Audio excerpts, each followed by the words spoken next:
Thank you for joining us this Friday, the 29th of October. I'm Sophia, a market analyst with Bell Direct, and this is your weekly market update. Monday to Thursday, the Aussie share market has advanced 0.2%, however, is on track to end the week lower for the first time in 3 weeks. On Wednesday, Australia's core inflation rate hit a 6-year high, which took it within the RBA's 2 to 3% inflation target. Investors are now contemplating the possibility of interest rate hikes happening sooner rather than later. Sectors-wise, the communications services sector performed best, up 2.46%. This was followed by the healthcare sector, while consumer staples was the worst performer. Looking at the stock leaderboard, Reliance Worldwide, RWC, advanced the most, gaining 10.2% Monday to Thursday. Its share price has climbed after falling earlier in the week after the company announced their acquisition of a leading plumbing supply business for $325 million. Macquarie upgraded RWC to an outperform rating with a $5.95 price target. Megaport MP1 was the second best performer in the ASX 200 this week. MP1 is a Citi and UBS buy. Further down the list of best performers, you can see Telstra TLS, who announced its acquisition of telco company Digicel Pacific. And the big casino stocks CWN and SGR also made the top 10 after news this week that Crown Casinos will retain its casino license in Melbourne following regulatory breaches. The worst performer was Codan CDA. Its share price fell to a year low, down more than 20% week to date.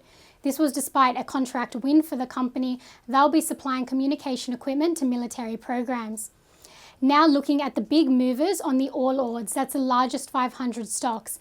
Dicker Data, DR, led the All Ords after their trading update displayed strong growth, and Life360 traded higher after releasing a strong quarter report. Bell Potter continues to maintain their rating on the stock as a buy. In US equities, the 3 major benchmarks have made gains week to date, supporting the Aussie share market. Ford saw their best day of the year after releasing record earnings, and Tesla became the world's largest trillion-dollar company. Looking at the S&P 500, the top 5 stocks make up 22% of the index. These are Apple, Microsoft, Amazon, Facebook, and Alphabet. Here we are seeing a risk of tech sector concentration emerging in investment portfolios. So let me explain this. The US market makes up nearly 60% of the total value of stock markets across the world.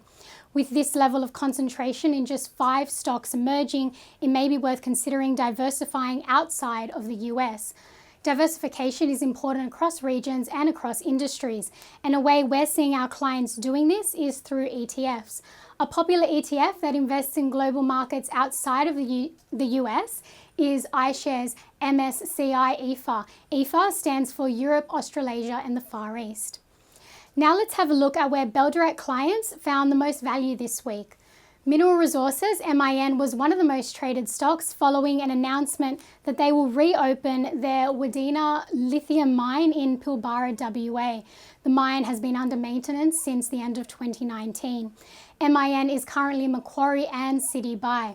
Clients also bought into South32, S32, BHP and Core Lithium CXO, whilst taking profits in CBA, Telstra, TLS and Whitehaven Coal, WHC. Now, in economic news today, the Producer Price Index for the third quarter was released.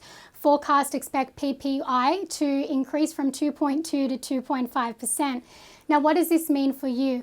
Well, we know that an increase in PPI will result in an increase in the prices of consumer goods as extra expenses for producers are passed on to the consumer, so the producer will remain profitable. PPI is a leading economic indicator that gives us insight into the future inflation and interest rates. And next week is a big week for economic data. On Monday, manufacturing PMI data will be released. This is a widely used leading indicator for future economic trends in the manufacturing industry. Forecasts predict the reading to come in at 57.3, and for reference, a PMI above 50 represents an expansion from the month prior.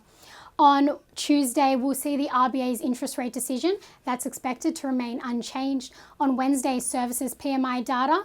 On Thursday, balance of trade data for September will be released. And on Friday, the RBA will provide a statement on monetary policy. Now, from all of us here at Bell Direct, have a great weekend. I'm Sophia. I'll see you next week.